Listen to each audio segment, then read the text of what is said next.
Welcome to শ্রাবণস kitchen. আমার রান্নাঘরে সকলকে স্বাগত। আজকে আমি সিম্পল এগ কারি দেখাচ্ছি, বেঙ্গলি স্টাইল এগ কারি। আমরা তো জানি, অনেক ইউটিউবে যারা দেখেন অনেকেই আছেন যারা এটা জানেন না। ডিম আর আলু সেদ্ধ করে নিয়েছি। আলুটা নুন দিয়ে আর অল্প হলুদ দিয়ে, সামান্য হলুদ দিয়ে সেদ্ধ করেছি। ডিম ছাড়িয়ে নিয়ে কড়াইয়ে সর্ষের তেল দিয়ে দিলাম, আর সর্ষের তেলের মধ্যে এই ডিমগুলোকে ভাজবো।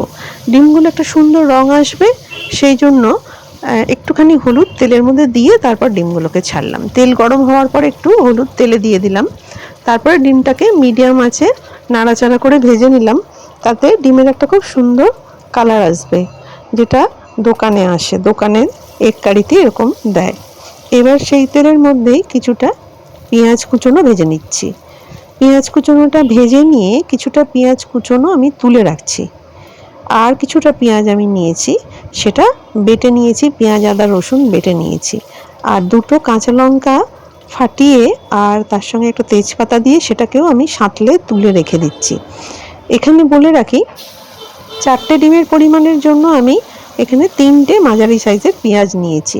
যেহেতু এটা এগ কারি, আলু দিয়ে এগ কারি, বাংলায় ডিমের ডালনা বলে, এটা দিয়েই পুরো ভাত খাওয়া হয়ে যাবে, একটা মেন তরকারি। সেই জন্য মশলাটা একটু বেশি দিতে হচ্ছে যাতে গ্রেভিটা হয়। এখানে পেঁয়াজ আদা রসুন বেটে রেখেছিলাম, সেটা মিক্সিতে বেটে রেখেছিলাম। এখন তেলের মধ্যে টমেটো কুচো দিয়ে, কিছুটা টমেটো কুচো হয়ে যাওয়ার পরে, নরম হওয়ার পরে ওই মশলাটা দিয়ে কিছুক্ষণ কষলাম। সবটাই আমি মিডিয়াম আঁচে করছি, অর্থাৎ মিডিয়াম ফ্লেমের ওপরে করছি। এবার দেখুন ওই ভেজে রাখা পেঁয়াজটা দিয়ে দিলাম, লঙ্কা তেজপাতা দিয়ে দিলাম। কিছুটা কাই হলো, অর্থাৎ গ্রেভির জন্য কিছুটা পেঁয়াজ রইলো, আর কিছুটা একটু মুখে পড়বে, ভাজা পেঁয়াজটা খেতে ভালো লাগবে। খুব সিম্পল একটা রান্না, এবং যারা নতুন রান্না করছেন, ডিমের তরকারি, ডিমের ডালনা যাই বলুন না কেন, এটা দেখে কিন্তু চটপট শিখে নিতে পারবেন। একটু কাশ্মীরি লঙ্কার গুঁড়ো দিলাম আর একটু হলুদ দিলাম। কাশ্মীরি লঙ্কার গুঁড়োতে একটু রঙটা সুন্দর আসে, তাই জন্য কাশ্মীরি লঙ্কার গুঁড়ো ব্যবহার করেছি আমি এখানে। আপনারা চাইলে এটা স্কিপ করতেও পারেন। এবার এখানে আমি আজকে লঙ্কার ঝালটা কম দিয়েই করছি, সেই জন্য লঙ্কাগুলো একটু তুলেও রাখবো, পরে আবার অ্যাড করে দেবো।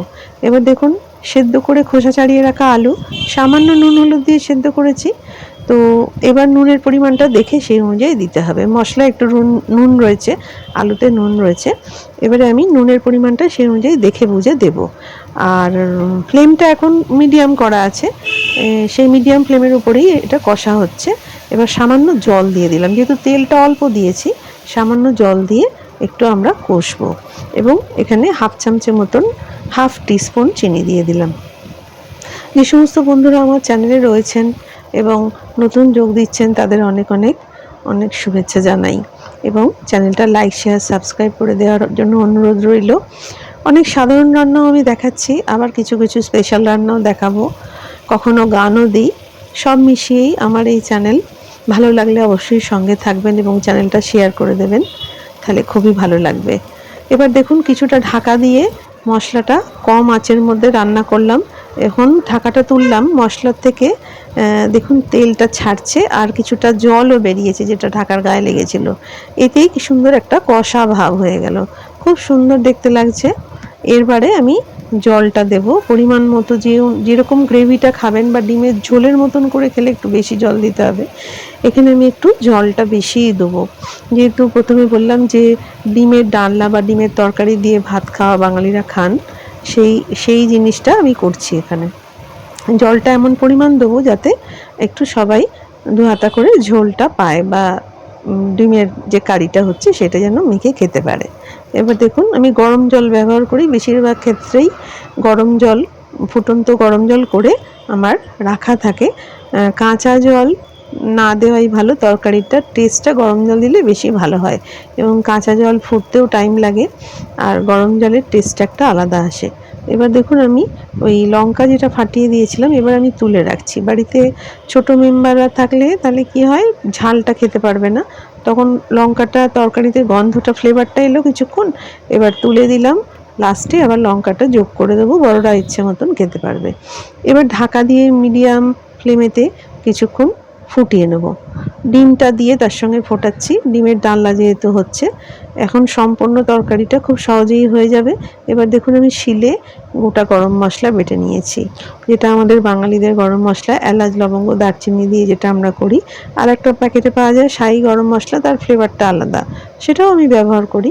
তবে ডিমের ডালনাতে স্পেশালি বা মাটনেতে বেশ ভালো লাগে, আমাদের মাটনের ঝোল যেটা হয় তাতে ভালো লাগে এই মশলাটা, বাটা মশলাটা দিতে। এখন বেটে রাখা মশলাটা একটুখানি ওপর থেকে দিয়ে দেবো, দিয়ে তারপরে গ্যাসটা বন্ধ করে দেবো বা ফ্লেমটা বন্ধ করে দেবো। ঢাকা দিয়ে কিছুক্ষণ রেখে দেওয়ার পরেই পরিবেশন করে দেবো। হয়ে যাবে সুন্দর চমৎকার ডিমের ডালনা। কেমন লাগলো? আজ আসি তাহলে, আবার আসবো নতুন কিছু নিয়ে। ভালো থাকবেন, নমস্কার।